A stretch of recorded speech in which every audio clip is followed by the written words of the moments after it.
25 definition of terms. Subpoena section. Receives, distributes, and or serves subpoenas, notices, orders, summons, and other court processes directed to inmates confined in jails. Security platoon. There are 3 working platoonships which shall be responsible for the overall security of the jail compound. It sees to it that all gates, guard posts, and 2 towers are properly guarded and manned, and that inmates do not escape. Admitting or releasing unit. This is part of the security platoon. It is tasked with receiving of person committed to jail and the proper release of prisoners who have served prison sentence or are released on orders of component courts or authority. Rehabilitation Service Group provide services and assistance to the prisoners and their families to enable them to solve their individual needs and problems arising from the prisoners' confinement. And next is the work and education therapy services. Take charge of the work or job and educational program needs for the rehabilitation of the prisoners. It takes care also of proper job and incentives and placement so that prisoners may earn and provide material support for their families while in jail. Socio-cultural services takes care of the social case, work study of individual prisoners by making interviews, home visit, referral to community resources, free legal services, liaison work, and etc. Chaplaincy services takes charge of the religious and moral upliftment of the inmates through religious services. This branch caters to all religious sects or denominations. Guidance counseling services responsible for the individual and group counseling activities to help inmates solve their individual problems and to help them lead a wholesome and constructive life after their release. Legal grounds for detaining a person. One of the most protected rights of an individual is the right to liberty. This is expressly provided for under our Constitution 13, which states that no person may be deprived of liberty and without due process of law. Next is the concept.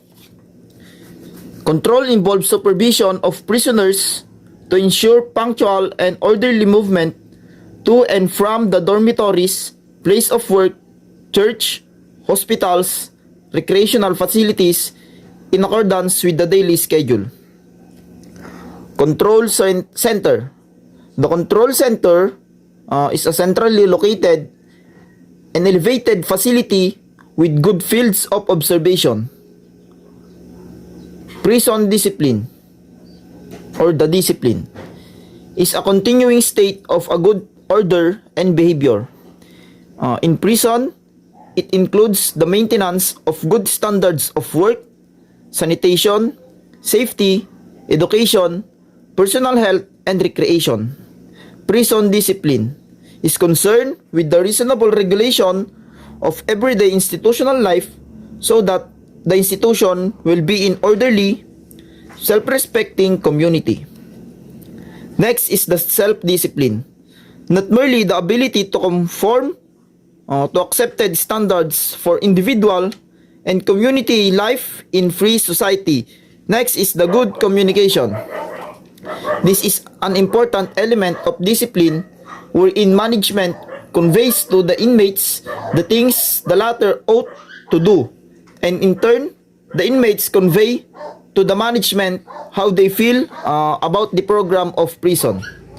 Preventive discipline involves prompt correction of minor deviation before they become serious violations, which may be dealt with a reprimand or warning, and is used when the deviation is trivial due to ignorance or lack of understanding, or the result of careless or faulty habits. Disciplinary cases in prison. The deputy superintendent for custody is responsible for the disciplinary and punitive action.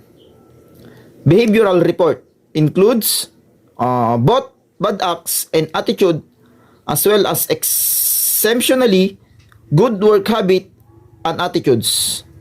Misconduct report carries every violation of law or rules and every case included in investigated and heard by the board. Action taken pending investigation. During the hearing, the inmate is given all the opportunity to explain his case and to call witnesses to testify on his behalf. Solitary confinement, frequently accomplished with dietary restriction, is used in extreme cases, especially when there is danger that the prison may hurt himself or others. Next is the most common prison violation, which necessitate disciplinary hearing. Some of the frequent violations include gambling, fighting, homosexual practices, stealing, smuggling or possession of contraband, skating, or being in unauthorized or with the pass.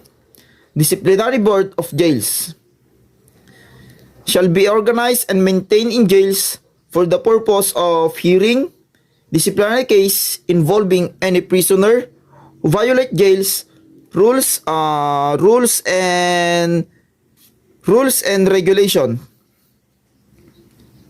which shall be composed of the assistant warden as chairman. That's all, sir.